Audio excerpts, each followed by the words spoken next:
I was just going to show you how to do stockinette stitch.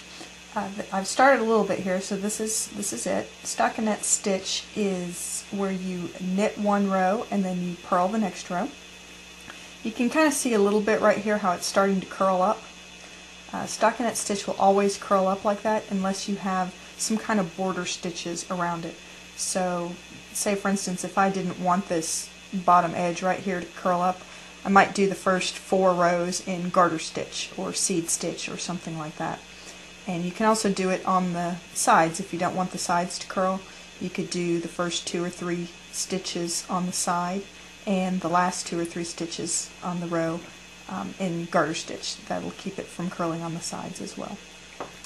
But this is the right side, what's called the right side, and this is what's called the wrong side. You can see all the little purl bumps.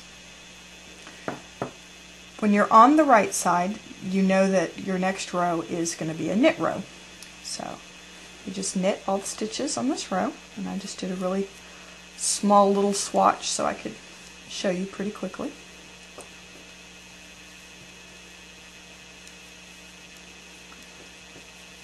So you knit all the stitches on this side, and that'll be true even if you have some border stitches on the end.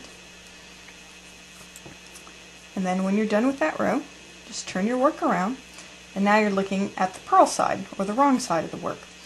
So if you have this side facing you, then you know that your next row is supposed to be purl stitches. Now if you're doing some border stitches on the end, of course you would go ahead and just do your first 2 or 3 stitches in garter stitch, in knit stitches, but I didn't do any border stitches, so I am just going to do some purl stitches.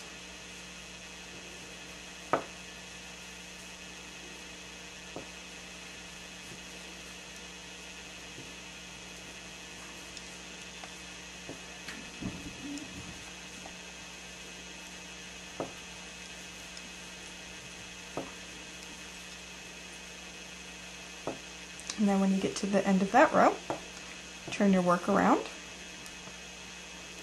and then you'll be ready to do another row of knit stitches since the right side of the fabric is facing you. And that's how you do stockinette stitch.